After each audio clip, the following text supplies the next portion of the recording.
Dames en heren, goeiemiddag, hartlik welkom. Dit is 12:00 op hierdie 3 Desember 2024, jaar staan vinnig einde se kant toe.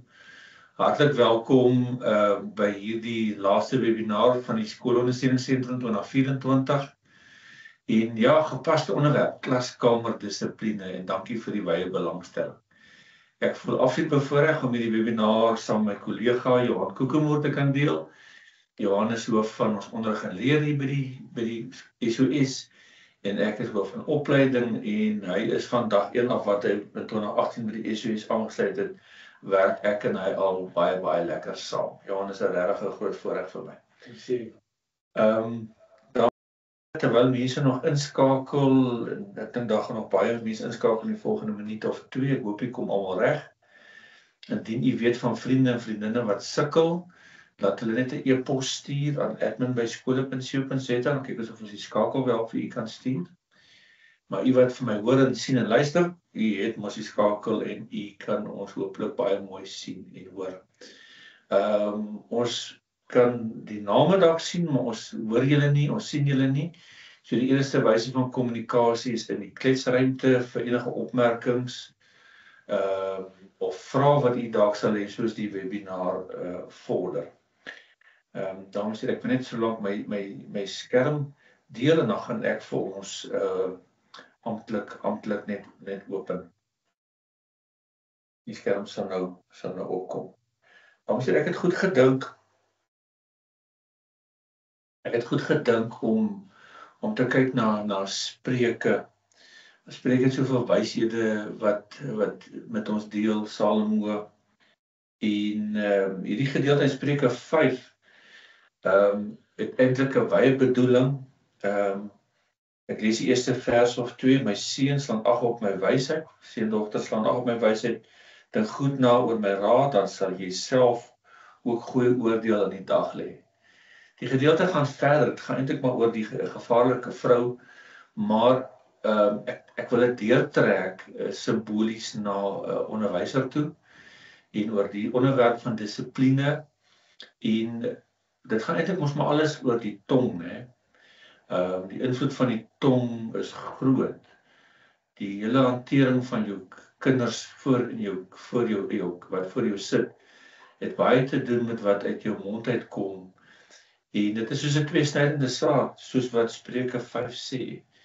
Maar dit kan baie skade berokken of dit kan ontsettend opbouend wees.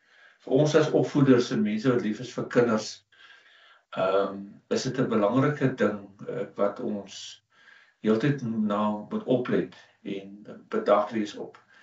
En in daardie opsig het ons regtig die Here nodig elke dag in ons lewens en in die toekoms, volgende jaar se klasse, om goeie gesonde dissipline te kan handhaaf en altyd in beheer te bly. So ons doen dit afhanklikheid uit van die Here. So kom ons sit net so waar ons is en kom ons bid saam. Ons Hemelse Vader, Here, dankie dat U so goed was vir ons. Here, ons is hier redelik aan die einde van die skooljaar, enkele dae wat oorbly en van ons wat begin klaarmaak. Here, ja, tog wil ons hier reg aan die einde van die jaar wil ons tog nie te vars kyk na hoe hanteer ons kinders en hanteer ons dissipline, want ons kan almal by mekaar leer. Ons is nooit te oud om te leer nie, en Here, ons het nog baie wysheid rondom dit wat ons in insigte wat ons nog moet bekom. Mag vandag se webinar 'n verskil maak, Here. Mag dit ons dit van harte neem en dat ons dit kan toepas in ons daaglikse wandel met kinders. Here, sien hierdie webinar en sien elkeen wat inskakel daar waar hulle ook al is. Here, amen. Amen. Nogmaals welkom almal. Sien die getalletjies het al mooi geklim waar jy ook al sit. Ek skat van u sit as 'n hele personeel dalk by mekaar in 'n klaskamer en luister en kyk na ons. Kom ons begin. Ek gaan net so eerste skyfie en aanvanklike inleiding hanteer en dan Johan die volgende. Julle kan duidelik sien hier sit 2 generasies. Ek het so 'n bietjie meer silwer in my. Let op, dit is nie grys nie, dit is silwer. En uit my ervaring, die jare wat ek in onderwys was, deel ek die volgende, kom ons noem dit 10 goue oues vir klaskamerdissipline. En dan gaan Johan 'n heeltemal 'n ander nuwe varser invalshoek bring. Hy gaan heel moontlik deursny na 'n paar van hierdie goed. Ons het nie skyfies uitgerol met mekaar nie, maar ek weet hierdie aard van wat soos ek Johan goed ken, bring hy wonderlike energie en dinamika en klaskamerdissipline as 'n lekker uitdaging vir ons. So kom ek begin uit my ervaring uit die volgende, dames en here, 10 dinge wat ek met jou sal deel. En dit is eintlik eenvoudig, jy het dit al gehoor al, maar kyk weer daarna. Die grootste geheim van klaskamerdissipline is ken jou kinders. Jy sal altyd sukkel as jy nie die kinders ken wat voor jou sit nie. Ek praat van persoonlike belangstelling en hulle werklik ken. Hulle ken op hulle name. Jy ken ook hulle noemname daar in die skool. En jy kan dit reg hanteer. Jy ken die broers en die susters, jy ken die pa en die ma, jy ken die familie. Ek weet die dae van huisbesoeke is seker nou al getel, maar daar's baie geleentheid, baie maniere wat jy hulle kan beter leer ken, maar intieme belangstelling in jou kinders. Jy's partykeer eintlik die enigste persoon wat daai kind voel wat in hom belangstel. So ken hulle, dit gaan jou help. Dan wees meer as net 'n onderwyser. Ons word so vasgevang in ek moet die syllabus klaarmaak en toetse en eksamens en punte en rapporte, terwyl dit moet eintlik baie min van ons aandag gee. Die opvoeding wat ek doen en die geleentheid van opvoeding by geleenthede in die klas, daai kind wat uit die bank uit opspring sonder om toestemming te vra en sommer net wil rondloop. Daai kind wat uitskree uit sy plek uit. Daardie kind wat wil snaaks optree en ander kinders beïndruk. Al die geleenthede is opvoedingsgeleenthede en jy moet dit benut, juffrou, meneer. Dan 'n vervelige kind is 'n stout kind. So die geheim bly, wees voorbereid vir elke klas en elke les. Jy bied self daai les meer as een keer aan. Maar dis 'n ander groep, dis 'n ander dinamika. En daai kind gaan huis toe, ma vra vir hom, hoe was vandag? En hy vertel vir ma of pa, vandag en meneer so en so se klas was dit. Juffrou het so gesê, juffrou het hierdie grappie vertel. Die juffrou het vandag vir my 'n kompliment gegee. Dis goed dat hulle eintlik lewenslank onthou. Mens moet vriendelik wees. En soms is dit uitdagend, ek weet, want hulle kan jou uitdaag. Moderne kinders kan jou uitdaag. Miskien almal graad 9 kinders. Maar ferm. Veral as jy dis jonk is, in begin van 'n kwartaal, begin van die jaar, eerder streng. Jy kan later bietjie skiet gee, maar andersom, jy pluk vir jouself 'n lat wat jy moeilik weer kan regtrek. En dan is die leiersels los en daai perde hardloop en dan kinders weet waar elke juffrou meneer se grens is. Hulle sal dit vir mekaar vertel. Hulle vertel dit Vrydag aand vir pa en ma daar by die braaivleisvuur. Al die goeters en die kanse wat hulle gevat het en met wie hulle waar kan wegkom. Kinders hou van grense. Stel vir hulle grense. Uiteraard nie te familiêr nie. Ek dink ou onderwysers kan nooit Facebook vriende met kinders wees nie. Hou jy afstand. So pas op daarvoor. Veral as jy met hoërskoolkinders werk in graad 9, 10 en 11 en 12 kinders en hulle is 'n bietjie ouer en jy's nog relatief jonk. Hulle gaan daai kanse vat in jou toets. Jy moet jou posisie hou. Jy is die opvoeder. Ja, hierdie ding kan jou pak slaag gee as jy nie konsekwent is, meneer en juffrou. Soos wat jy van die kind waarvan jy baie hou, hoe jy teenoor hom of haar praat, teenoor daai kind wat jou eintlik daagliks regtig irriteer. Hulle is fyn daarmee. Hulle tel dit op. Wees 100% konsekwent in jou optrede en wat jy van hulle verwag. Dit is baie belangrik.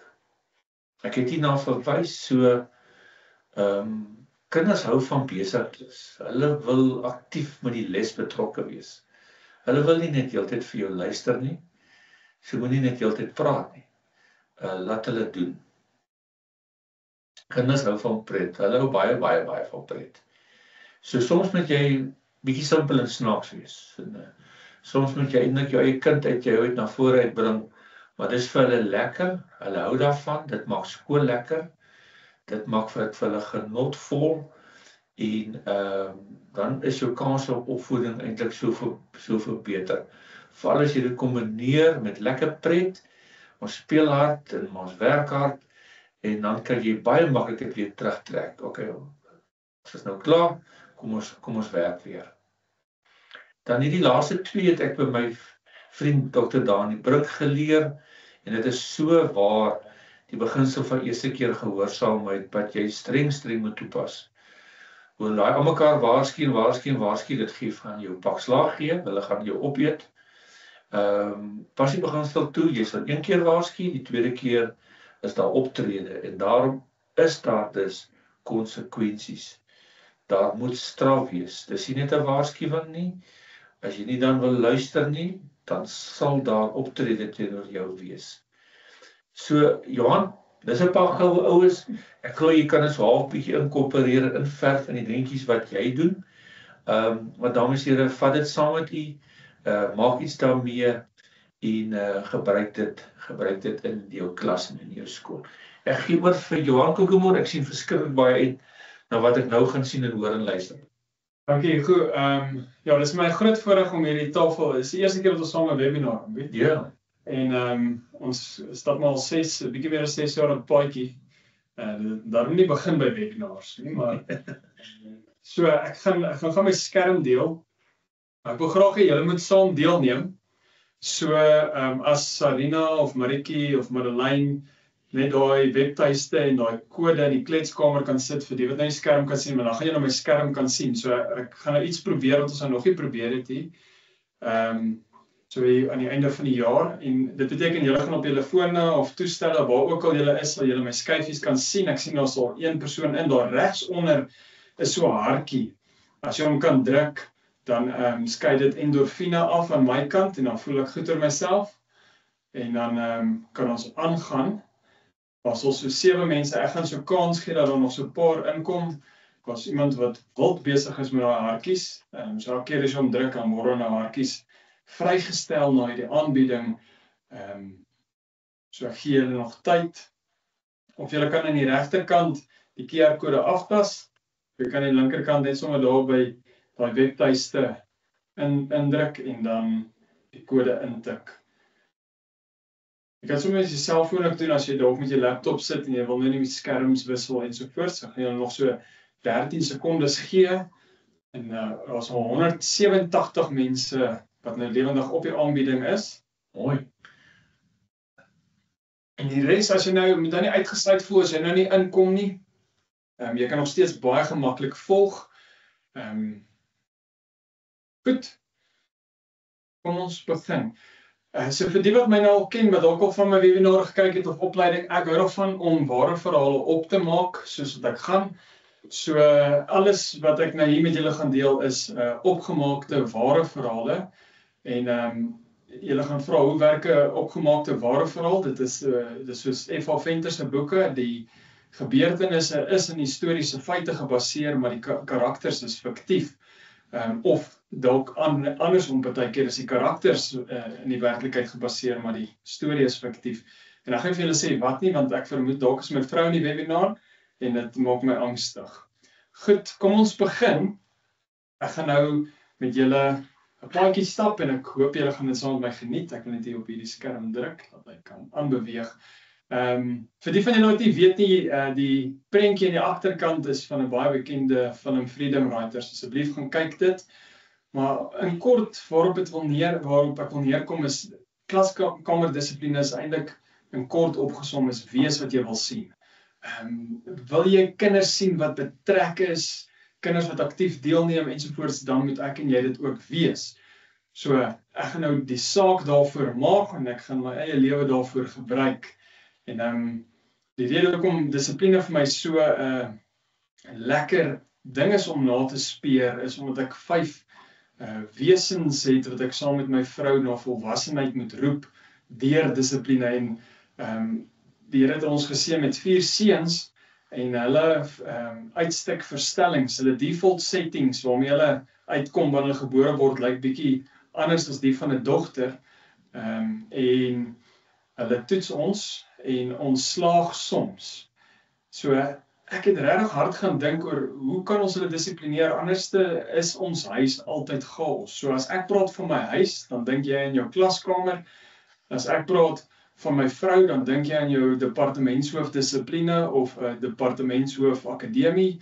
As ek praat van my kinders, dan dink jy aan jou leerders.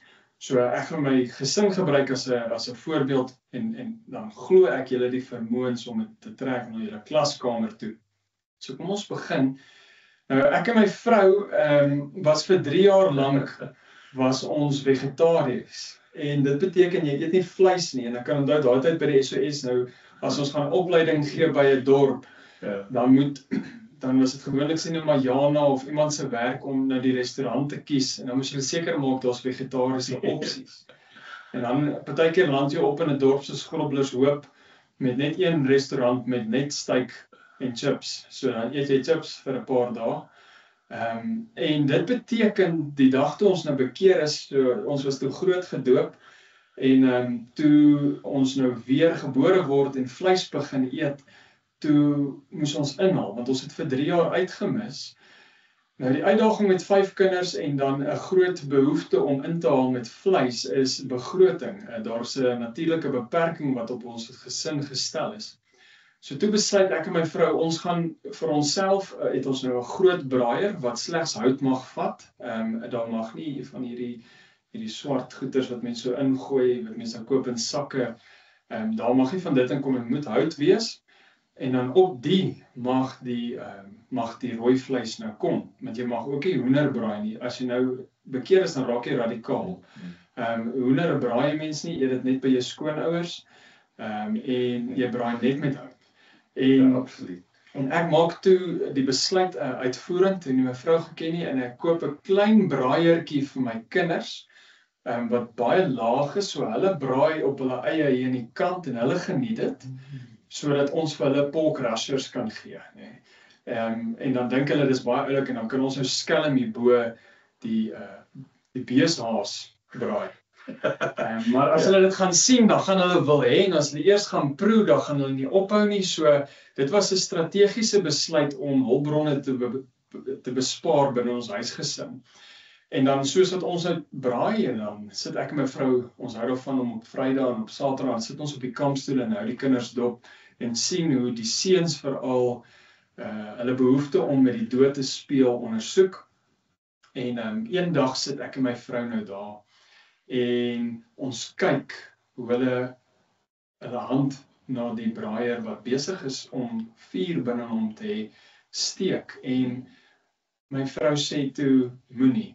En dis al wat sy sê, en ek kyk in afwagting om te kyk wat die laities gaan doen. En dis waar ek toe die eerste keer hierdie grafiek in my kop gesien afspeel het. Ek het gesien my vrou het 'n koekemoermeter, en die klem moet eintlik op die tweede deel van my van wees. En dit is 'n y-as, so dit sê die skaal van haar woede lê op daardie y-as. So as sy heel onder is, beteken sy is nog koel en kalm, so ek kan haar nog enigiets vra, en soos wat ek opgaan, beteken dit my dag gaan moeiliker raak. En dan op die x-as het ons die onafhanklike veranderlike wat tyd is. Hy verloop net. En toe het my vrou nou gesê, moenie, maar sy was nog koel en kalm, so sy was nog daar op die onderste kant van die koekemoermeter, en tyd het nog nie begin verloop nie, maar hier is wat toe gebeur. Boeta steek sy hand uit, en hy raak aan die rooster, en my vrou praat toe met 'n spelfout. Sy sê, hou asseblief op liefie, met 2 F's, nee?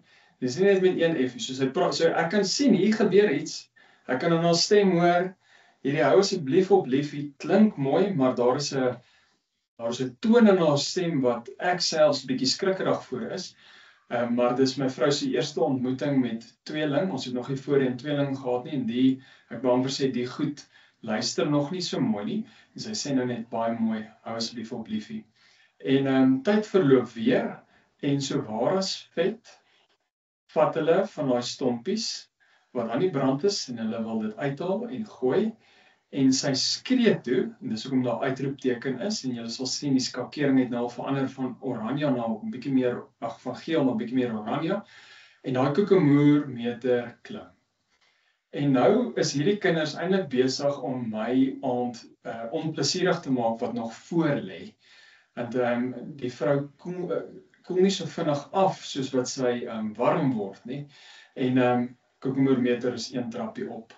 En ja, toe begin sy tel. Nou my vrou is nie wiskundig van aard nie. Die Here het verseker dat teenoorgesteldes mekaar aantrek. Ek hou van wiskunde, maar sy kan tot by 3 tel. Dis hoekom sy toe vir hulle sê, ek tel tot 3, stop dit. En nou weet ek nie altyd lekker wat gebeur nie, en ek sien ander mammas veral daar in Woolies, as hulle nou kwaad raak vir hulle kinders, dan hier by 2, dan begin hulle in kwarte tel, en dan in 8's, en dan in 16, dis amper asof 3 asymptoot is wat hulle nooit bereik nie, maar in elk geval, die koekemoermeter spring nie lineêr nie.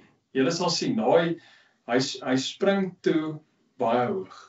En dit raak nou onplesierig vir my, maar ek gaan nie ingryp nie, want sy met die dissipline proses begin, en dit sal sleg wees as ek nou hier van die helfte af inkom, soos 'n waterdraer, en dan vir haar sê, nee, dit is hoe dit moet wees, en wat. So ek gebruik nou net hierdie geleentheid om te leer oor wat om nie te doen nie. En sy is nou goed knorrig, so vanaand eet ek al klaar slegter as wat ek nou vanoggend eet. Ja, ons braai ook vleis op Saterdagoggende. En hier is waar iets toe gebeur het, wat die kinders het hulle wit waks geskrik. By die 4de geleentheid, toe is my vrou in die rooi. Haar koekemoermeter is deur die skaal, sy het nuwe hoogtes bereik, en sy roep my naam. Ek skrik myself boeglam. Ek weet, ek het nog niks gedoen nie. Ek speel nie met die 4 nie, maar dit klink of sy kwaad is vir my. Maar met die wat sy my naam so skree, stop al die kinders in hulle spore. En hulle draai so om, en is amper asof hulle tot 'n besef kom dat hulle het nou 'n lyn oortree wat hulle nie moes doen nie. En hierdie hele proses maak my angstig, my vrou is angstig, die Urbanols is klaar. Dit is 'n moeilike tydperk wat nou verloop het. Dit het die besa's onplesierig gemaak. Dis nie lekker nie.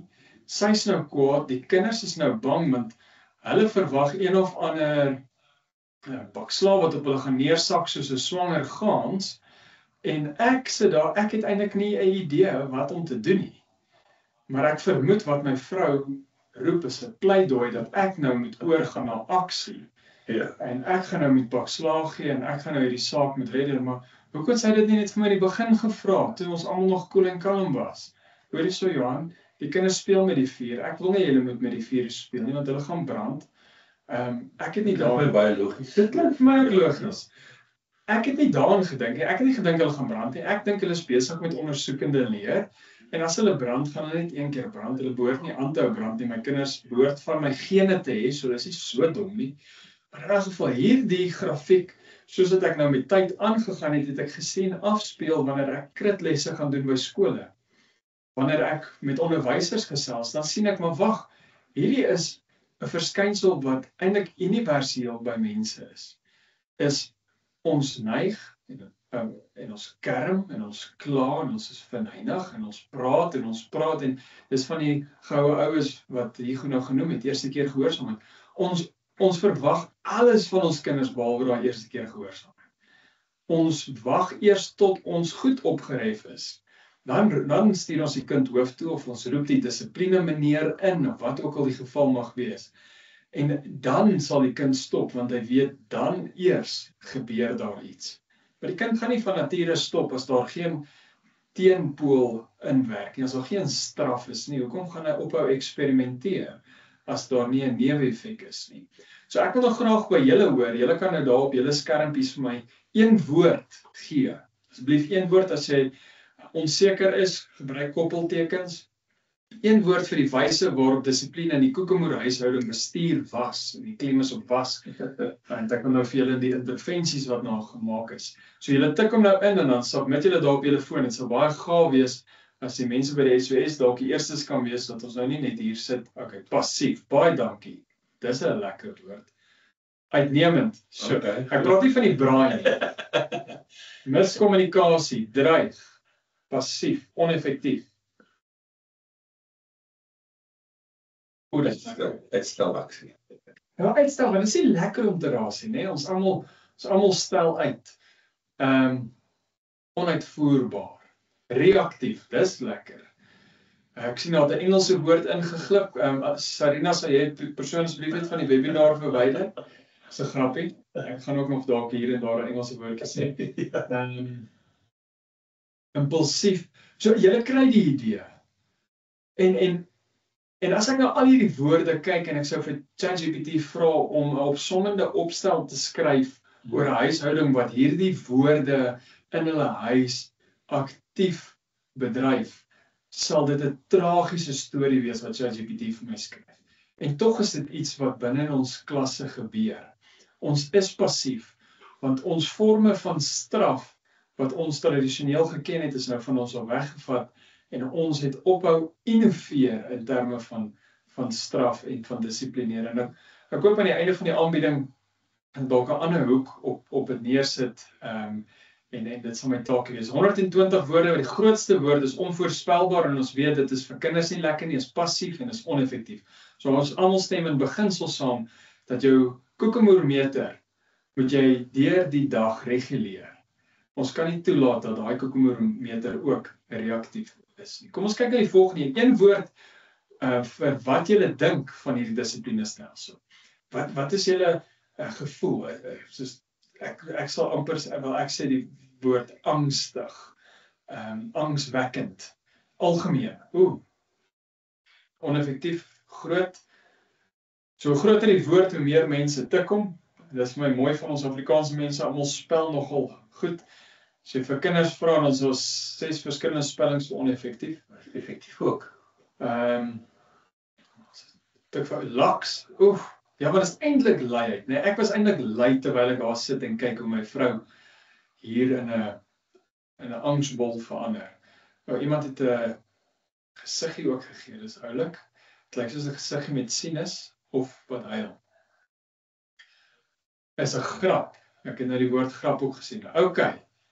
So dit wys vir my ons mense wat na hierdie webinar kyk, het 'n goeie idee van hoe om onderskeid te tref tussen goeie dissipline en slegte dissipline. Dis eintlik wat ek hier sien. So ek weet nie hoekom julle die webinar bywoon nie. Dit klink vir my of julle weet wat om te doen, maar ek vermoed dit sodat julle woordeskat kan opbou sodat julle dan vir daai ander onderwysers wat so op hulle stoele sit, soos wat ons nou met hierdie webinar sit en uit die handboek onderrig, wie altyd kla oor die dissipline van die klas, sodat julle met hulle kan 'n diskurs gaan vorm.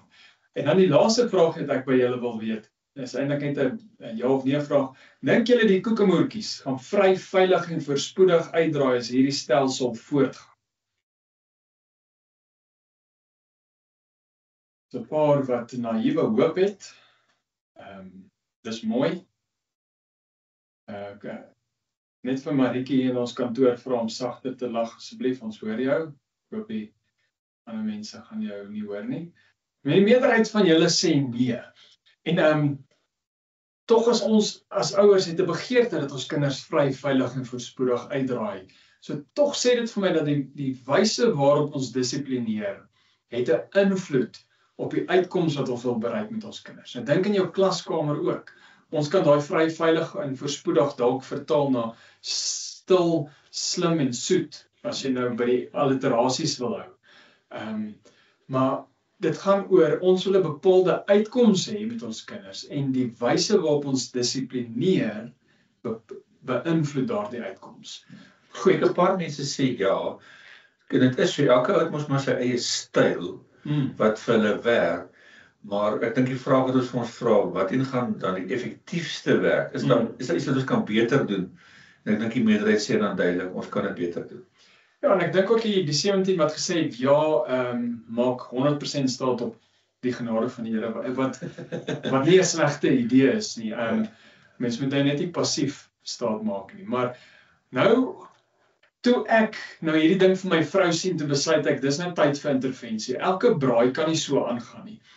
Dis intervensietyd. So ek moet nou ingryp as die herder van die huis, as die man van die huis, as die hoof van die huis.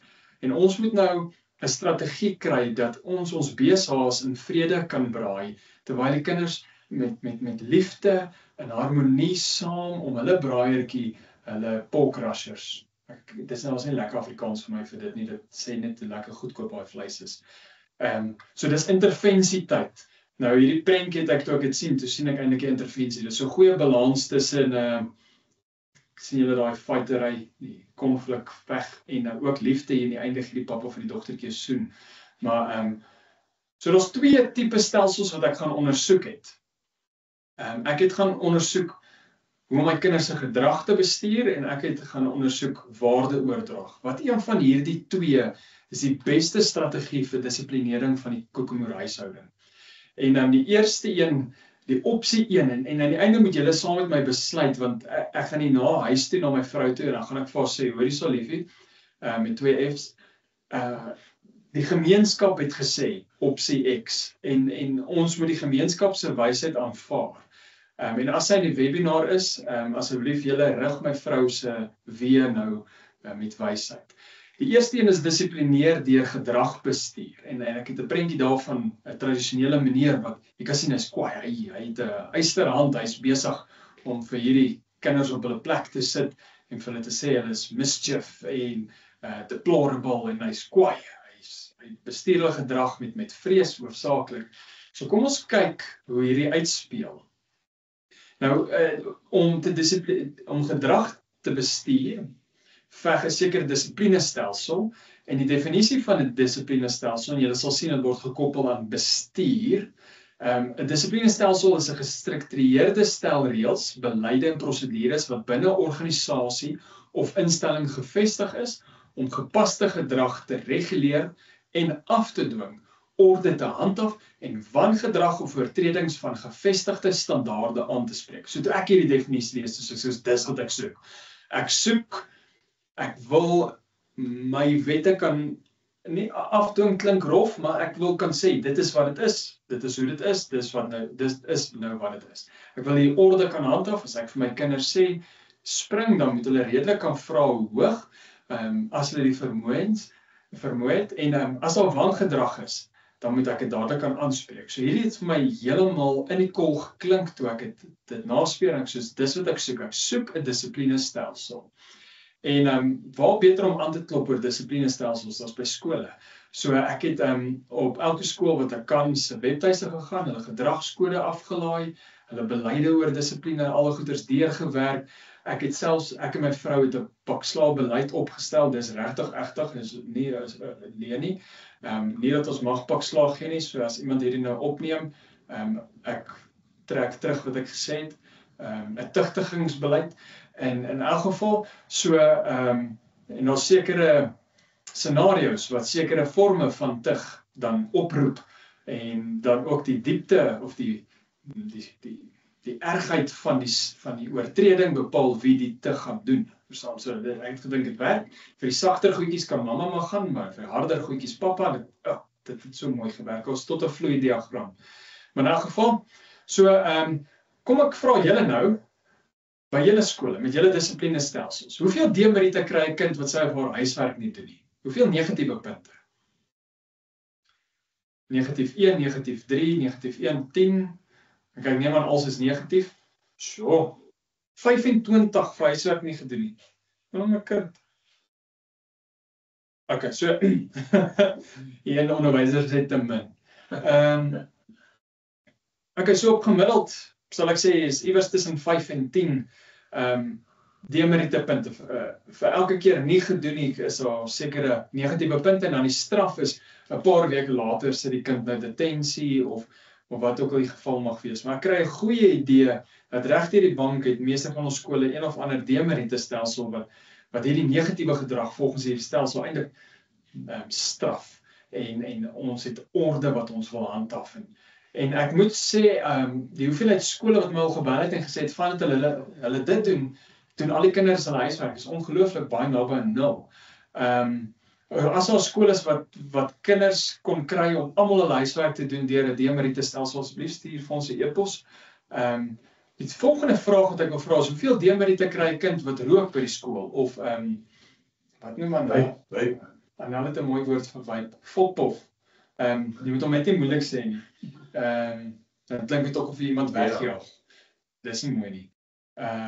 Negatief 200. 'n rooi brief. 'n rooi brief, ek dink is bietjie duur, ek sal hom net wit hou. 150, ag dan seker af waar jy bly, né? Daar waar ek het in my dorp groot geword, daar was dit meer verwagting, dat jy kan oorleef. My vrou het in Secunda groot geword, dis al jy kan asemhaal, dis eintlik 'n filter sodat jy die lug kan suiwer. Ek 3 dae skorsing, ek sal daai vat met 'n smile, beteken 3 dae by die huis. Okay. Suspension, 3 dae. Wie rook nog by 'n skool? Okay, dit is kleuterskool juffrou. Dissiplinêr met ouers. Dit wil almal wyp, Matthies. Almal wyp, ja. Ja, rook is so laas jaar. Geskort, toestel word net afgevat. Dis nog interessant, soos jy rook, word jy toestel afgevat. Kode C, brief A, B en C kategorie, detensie, skors 3 dae. So dit lyk my ook deur die hele landskap is daar ook nie 'n konsekwentheid nie. Niemand weet, ek bedoel sekere dele van die land is rook nie so erg nie, jy kry maar negatief 5. Dit is net soos huiswerk nie gedoen nie. Maar in ander dele is rook, nee, veral die dele waar die Fortuner mamas nog die vegan dieet en waar gesondheid baie belangrik is, daai mense fokus baie hard daarop. So, nou, toe ek nou hierdie naspeur en ek soos, joh, okay, ek moet so stelsel seker maar by my huis dan het, so as die kind sy hand in die braaier sit, kry 10 punte, en wanneer hy 50 het, kry hy bokslaal by pappa, nou as hy 30 het, kry hy bokslaal by mamma, ek weet nie lekker hoe om dit in die huis te doen nie, en hou ek rekord op Excel, of moet ek vir my een of ander stelsel in plek sit, en wat van as ek iets mis, as die kind dit skelm doen. In 'n geval, so hierdie demerite stelsel het ek regtig hard ondersoek vir ons eie huis ook, en nou wonder ek, want dit het nou al by ons huis gebeur. Nou die dag skree Jonathan Blingmoor, toe is Benjamin besig om te jaag met 'n mes. So ek wil weet, hoeveel demeriete moet ek vir hierdie kind gee as hy nou die ander kind met 'n mes steek? En hier kom regtig van 2 Pretoria skole se gedragskode af. Is 'n ware verhaal. Een onderwyser sê tronk toe met jou. Okay, dit is nie 'n slegte idee nie. Jy moet net onthou jy gaan daai kind se skoolfonds verloor. En deesdae is ons so afhanklik van die skoolfonds. Ja. Ek wonder wat DKEW. Die disqualified. Uitsit die skool uit, uitsit hom. Dit is seker slang vir disqualified. Ek gaan daai woord onthou. Jy's ge-DQ. Okay, cool. Wel dan, goed. Bally polisie. Gelukkig vir my wel. Ego bally polisie. Dissiplinêre 'n week skorsing. Ek bedoel, rook is vir 3 dae word jy geskort. As jy iemand 'n mes steek, net lank genoeg skors dat die wond kan genees. Jail time, verhoor. Okay, so by twee Pretoria skole het ek die volgende op hulle gedragskode gelees, negatief 200 punte. Okay, so as jy iemand met 'n mes steek, gaan jy dissipline kantoor toe, jy kry 200 punte teen jou naam. Ek weet nie of dit lekker sin maak nie, en die rede hoekom ek dink dit is nie sinvol, ek hou nogal van die idee om van daai persoon ontslae te raak, want ek sal nie my kind graag in 'n klaskamer wil hê waar iemand is wat met messe steek nie, maar dat ons nodig het, dit breek my brein dat ons dit moet sê, is nie 'n regte gedrag nie, dat 'n skool in sy beleid moet sê, hoor hierso julle, dit is nie mooi mekaar met 'n mes te steek nie. En dan gaan kyk ek na die gedragskodes, wat die gedrag probeer bestuur, en dan sien ek die lys van aksies wat demerites veroorsaak, is 3, 4, 5 folios lank. En die lys wat merites maak, is so 'n halwe bladsytjie. In elk geval, ek gaan nou verduidelik hoekom ek dink dis nie so 'n goeie idee om iemand net negatiewe punte te gee nie. Maar kom ons gaan 'n bietjie oor die positiewe. Hoeveel meriete kry 'n kind wat akademies met 5% verbeter? So dis 'n positiewe punte, né? Op partykeer sy-stokkies. Hy kry groot hande klap. Geen. So vriendskap wat jy gesê het, ons fokus meer op die negatief. Ja, dis waar ons fokus is. En 0, 'n balkie. Hy gaan op 'n toer vakansie. Niks. God bless you. 'n handdruk. Dis so lekker vir die introvert. Deelname sertifikaat, 10 per vak. So dis die moeilikheid, is goue kol en 'n waawiel deur die juffrou. Okay, so net daai dag al broekpak aantrek. Anders dan meer seuns gereeld 5% verbetering toon. Mooi man, rapport kommentaar gee kompliment. In elk geval, so wat ek ook hier sien is, wat ons sien moet beloon word en wat ons sien moet gestraf word. Ons fokus lyk vir my meer op die straf. Dit lyk vir my of 'n dissiplinestelsel die geneigtheid het om die wanorde te bestuur in plaas van om die orde daar te hou. En 'n laaste vraag oor die meriete. Hoeveel meriete kry 'n kind wat iemand anders, dan moet dit woordjie bykom, wat iemand anders se oortredings uitlig? So my dae, ek weet nie in jou dae het ons dit 'n klikkie back genoem. Goue sterretjie, mooi so. 5 sent. 0, geen. 25 punte by hierdie skool as jy iemand anders se oortreding uitlig. Stitches gets, ja, okay, ek kry stitches. 2 vir eerlikheid. Geen skool 'n bietjie anders as R2000. Jessie, ek sou dik geld gemaak het. 'n bedanking en waardering. Net 'n dankie. Die kinders sal beklei. Nou, die uitdaging is, hy word met 'n mes gesteek. Dis vieslik. Ek gee klas vir graad 3. Ek sal moeg na stories geluister. 'n Vrou? Okay. So, ek het nou hierdie 2 scenario's teen julle afgespeel, né? Nou gaan ek vir julle wys hoekom ek dink hierdie hele stelsel het ek agtergekom met ons huishouding is nie 'n goeie idee nie. Ek was van een van my kinders as 'n tiener, né? Daai kan dalk nou Eli wees. En Eli het sy pappa se gene, so hy soek altyd kort paaie en hy kyk na stelsels en hy probeer dink hoe kan hy dit chippe. In 'n geval, hy kry toe 'n blink idee. En hierdie blink idee is, daar's iemand wat hom pla by die skool en hy het baie keer bietjie angs veral voor 'n toets ensovoorts. Hy kry 5% verbetering per kwartaal en dit is ongeveer 60 meriete vir die jaar. Dit is per vak, per maand en hy het dit nou mooi uitgewerk. So, hy gaan kwartaal 1 baie laag begin. Nou, hy gaan kwartaal 1 dryp. En dan gaan hy kwartaal 2 almal verbaas. Om te gaan van 25% na 50% toe. En broer, hy nou 25% verbeter en dalk sal spesiale kategorie by die skool waar hy gaan wees. In elk geval, hy sien al klaar, maar wag. Hier is 'n rekenkundige vergelyking. Jy het debiete en jy het krediete. En jy kan op die einde van die dag dit konsolideer, jy moet dit aan die einde 0 hê. So ek kan kunsmatig hierdie kant vir my merites bymekaar maak en hierdie kant kan ek dan my demerites afskryf met my merites wat ek versamel het. En hy besluit hy gaan begin fophof by die skool, want as ek 2 keer 'n week iemand rapporteer wat fophof, dan kan ek ten minste 1 keer 'n week fophof. Nee. Hoe lekker is dit nie? Al wat ek moet doen is die mense wat ek nie van hou nie, moet ek vang, ek moet 'n foto neem, ek moet na 'n dissipline kantoor toe gaan en sê kyk hierso is bewyse van die loskakel wat fophof, julle moet hom skors, want toevallig wil ek ook loskakel speel, jy weet. So hy sien hierdie hele stelsel en hy is besig eintlik om kort paaie te soek. Maar eendag pla iemand hom. Hy wil graag iemand met 'n mes steek. Nou ek nou my naam daarin. En Johan wil nie iemand met 'n mes steek nie. Maar hy weet, as hy doen, hoef hy net die hele jaar rugbywedstryde te gaan kyk, want by sy skool vir elke wedstryd wat hy kyk, kry hy 10 punte. So as hy 20 wedstryde gaan kyk, kry hy 200 punte en sy skool sê is minus 200 as iemand met 'n mes steek. En minus 200 en plus 200 maak 0. So dit sê eintlik rugbywedstryde kyk kanselleer messteek uit. En ek sê nou hierdie hele voorbeeld, dit klink of ek absurd is. Maar ons praat hier van adolessente.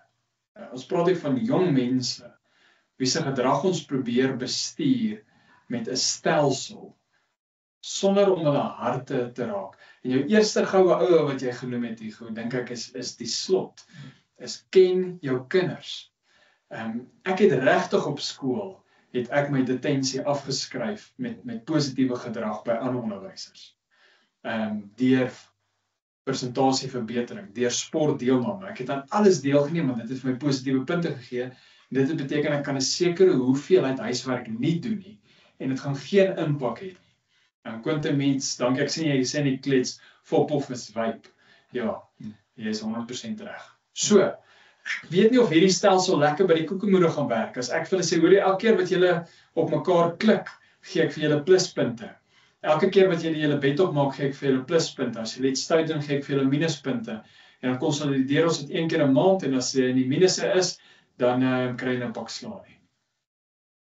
So kom ons gaan ondersoek opsie 2. Die van julle wat Ted Lasso al gekyk het, gaan kyk. Dit is eintlik 'n baie mooi storie van iemand wie die harte van sy mense aanraak, en ons ek is eintlik daar vir die snor, maar is eintlik 'n mooi storie ook.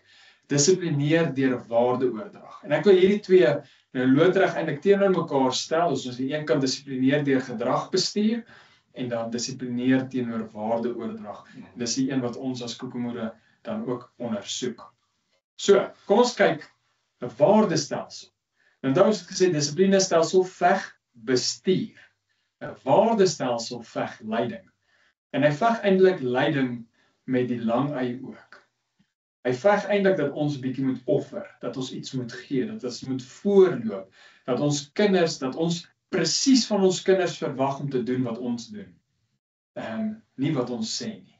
'n Dissiplinestelsel sê vir kinders wat hulle moet doen, 'n waardestelsel wys vir kinders wat hulle moet doen, deur ons voorbeeld. Nou die definisie hier van 'n waardestelsel is 'n reeks beginsels, oortuigings en norme wat individue, gemeenskappe en kulture hanteer om rigting en betekenis aan hul lewens te gee.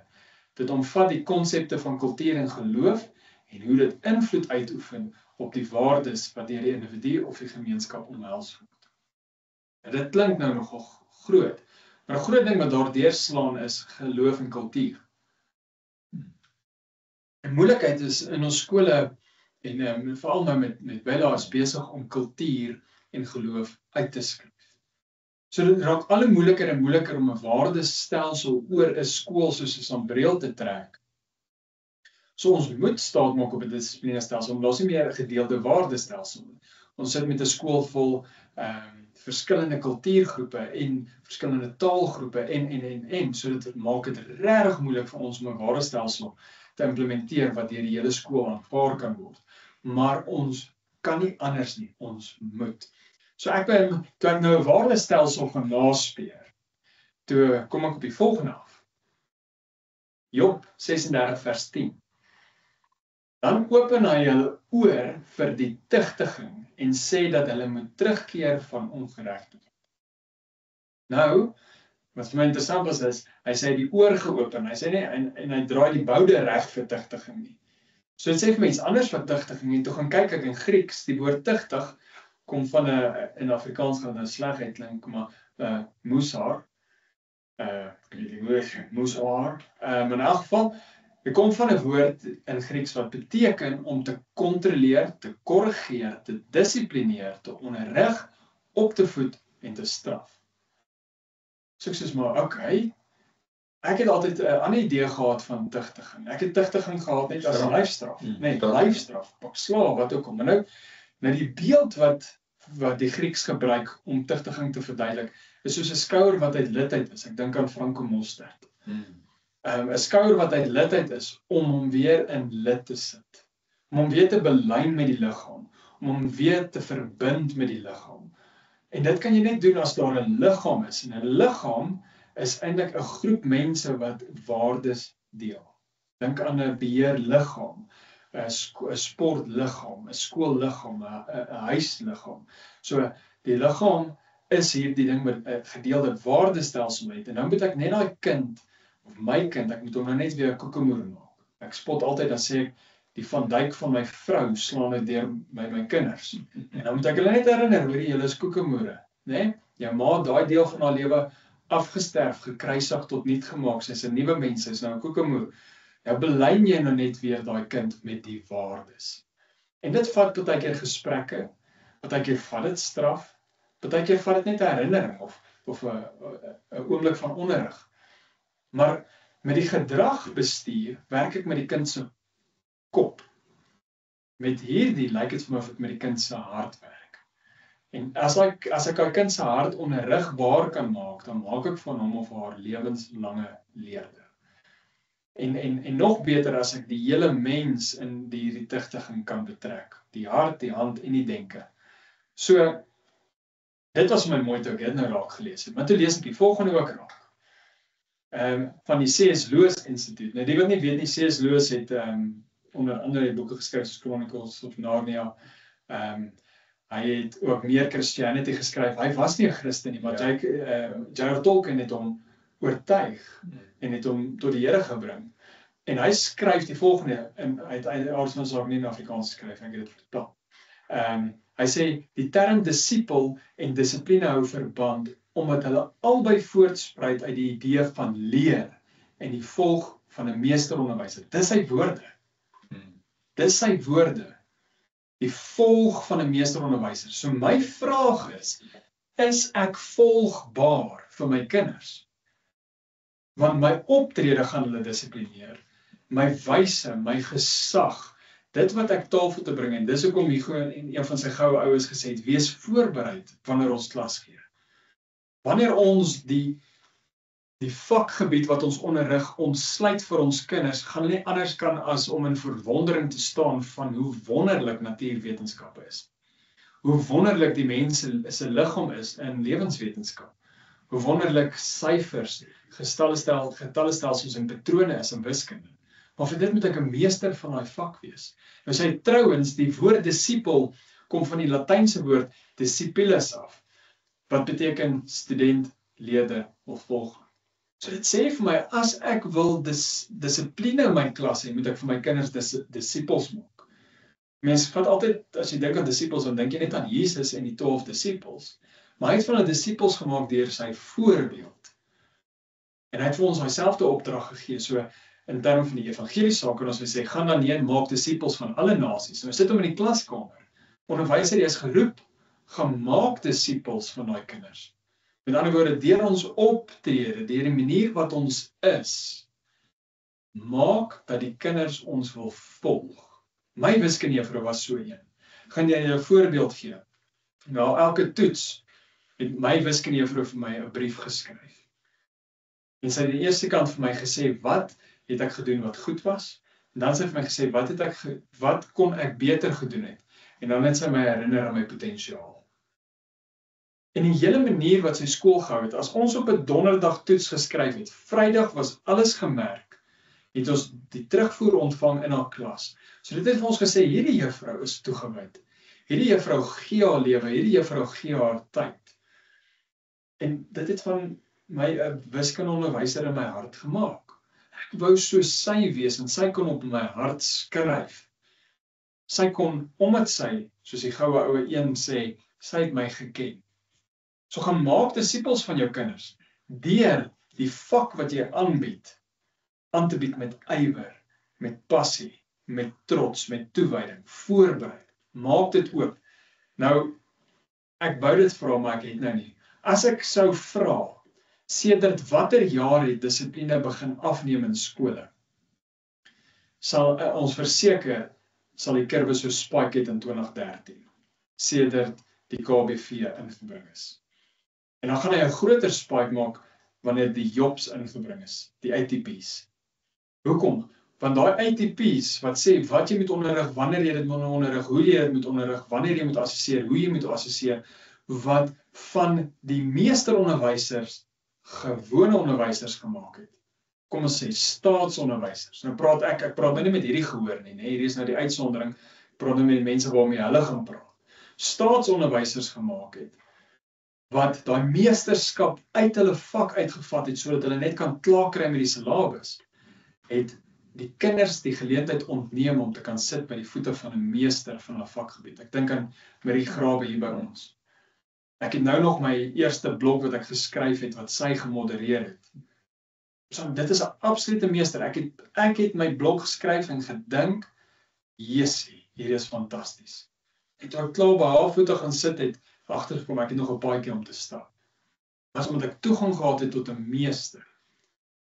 So nou is die vraag, ons kinders, verdien ons kinders nie net meesters, onderwysers nie. Is dit nie dalk wat ontbreek is, die vryheid wat 'n meester het om met gesag daardie professionele ruimte van die klaskamer te kan opeis en te sê, ek is in hierdie klas die gekwalifiseerde. Ek word nie gereguleer en bestuur sentraal deur 'n staat of deur 'n departement nie. Kan dalk radikaal klink en dit doen is ek jammer. So, in ons huisgesin het ons toe besef, nee, ons moet verander van gedrag bestuur na waardeoordrag. Nou dis nogal 'n moeilike stelselverandering om te maak. Want met waardeoordrag beteken jy moet aktief teenwoordig wees die heeltyd. Jy kan nie net die stelsel oorlaat aan die stelsel die punte bymekaar tel en aftrek en so voort. Jy moet belê. Jy moet in die aande vir jou kinders stories lees in die huisgesin konteks. In die skoolkonteks, jy moet elke dag voorberei. Jy moet elke dag data versamel. Jy moet elke dag die kinders ken. En in ons konteks is jy moet weet wie 'n koekemoer is. Ek kan die waardeoordrag in ons huis doen as ek nie weet wie 'n koekemoer is. Ek het gekies tussen hierdie prentjie of die prentjie van binne en koekemoer. Nou, dis hoe ek groot gemaak. Ek was gespot oor my van, dit is wat mense sien as hulle die woord koekemoer sien.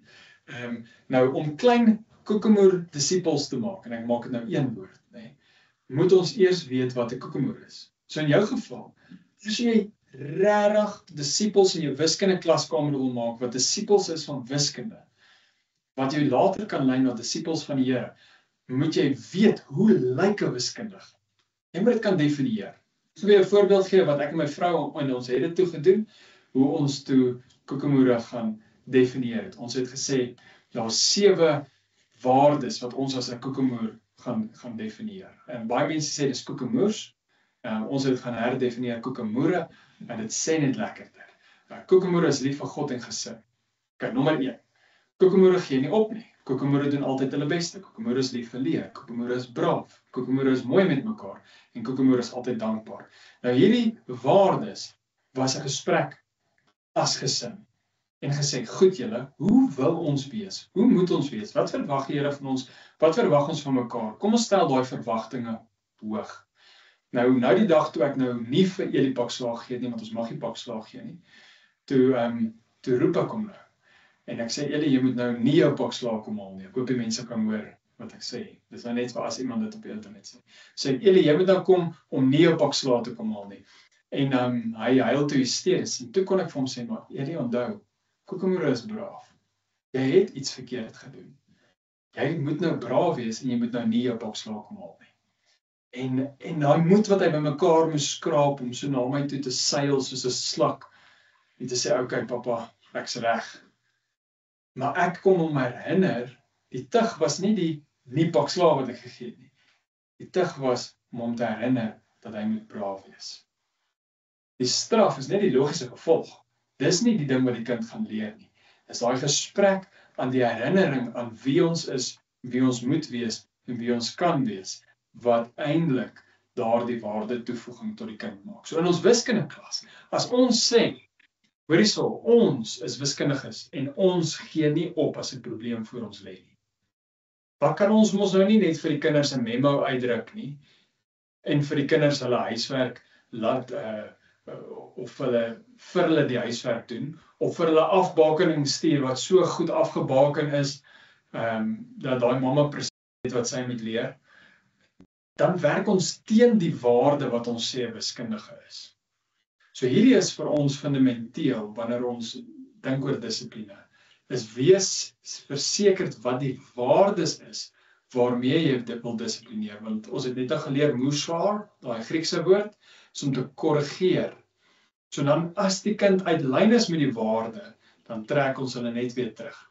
En ons doen dit deur daai verhouding te hervestig, te herbou, deur sterk te maak, en dan trek ons mekaar weer so mooi in lyn. Want 'n gedragbestuur het 'n eksterne locus van kontrole. Met ander woorde, ek gaan iets goed doen, want dan kry ek van buitekant af 'n pluspunt. Ek wil nie iets sleg doen nie, want dan kry ek van buitekant af 'n minuspunt. Dis die hele tyd die buitekant wat my moet reg en my moet bestuur.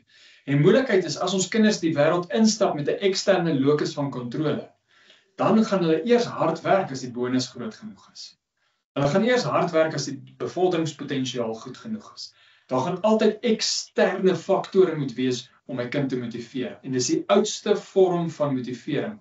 Jy kan 'n donkie dalk so motiveer, maar ons kinders is nie donkies nie. Ons moet meer van ons kinders verwag. 'n Waardeoordrag is 'n interne locus. Dis daai ding wat my ma en my pa by my geplant het, dat wanneer ek iets doen wat ek weet verkeerd is, dan kom daar 'n stemmetjie in my kop op en sê, hoorie Suan, dit wat jy nou doen, dra nie die goedkeuring van jou ouers al weg nie.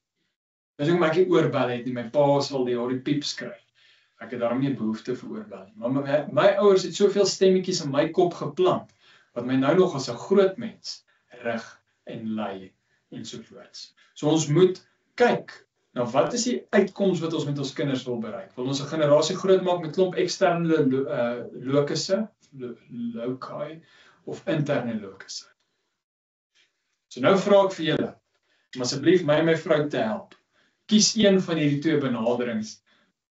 En jy kan hom vir jouself ook kies, waarmee ons 2025 wil ingaan, wanneer ons dink oor klaskamer dissipline.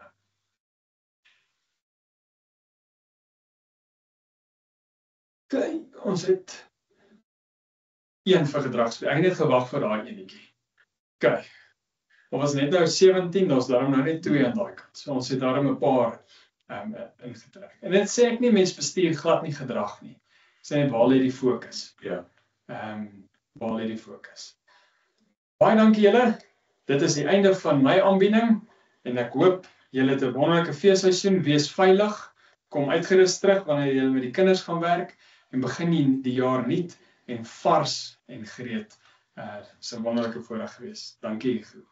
Dankie Johan, dankie aan almal wat deel was van hierdie wonderlike webinars aan die einde van die jaar. Ja, om aan te sluit by Johan, baie skole het die reëls gehad. En toe vervang hulle dit met 'n waardestelsel.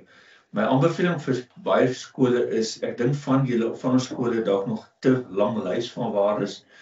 Dus Johan, soos die koekemoere, hulle het 7, as daar 70 was, het hulle die kinders verwar. Ja, so het ek gemaak. So, kook het af na die mees belangrikstes en dan moet daai waardes geleef word. Ja. In die klas, in die rye, in die pauses, in die personeelkamer, op die sportveld, op die paviljoene, sodat dit 'n norm word. Ek wil net daarby aanhaak. 'n Ding wat mense vergeet om te doen is om van 'n waarde 'n karaktereienskap te maak of 'n kultuurkenmerk. So as ons sê ons gee nie op nie, hoe lyk dit op die sportveld? Watse aksies as ek my kind sien opstaan wanneer hy hard getackle is, dan kan ek vir hom sê, hoorie son, yes, wel gedaan dat jy opgestaan het, ek kan sien jy gee nie op nie.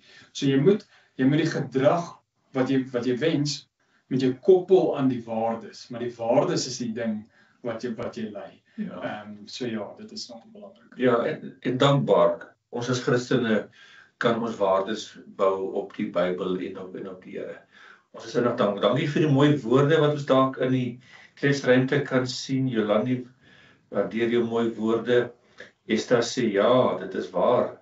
Die ATP's en die curriculum en die syllabusse vat ons fokus weg van om onderwyser te wees. Dankie Madeleine. Dankie Betsy vir die mooi woorde, almal vir al die mooi woorde wat julle ons toedig. Ons waardeer dit. Ons wens dan hier met ons laaste webinar is dat dit vir 'n geseënde tydperk sou wees nou met die skool wat klaarmaak, met die jaar wat afsluit en dat die goed genoegsame rus kan hê. Voor ek vergeet, dames en here, ek sal hierdie opname beskikbaar stel. Ons sal dit binne in ons raadsale en in ons leierskapraadsaal beskikbaar stel vir u wat dit jare na die tyd wil sien. Maar ons sal ook dit stuur aan almal wat ingeskakel het. Ons wil graag hierdie kennis en kundigheid en wyshede wat ons met die wêreld deel. Dis wat SOS wil doen. Maar Johan, baie dankie nogmaals vir jou aanbieding, seën vir jou en geseënde Kersfees vir elkeen van u en u gesinne en dankie dat u vandag deel was. Totsiens. Totsiens julle.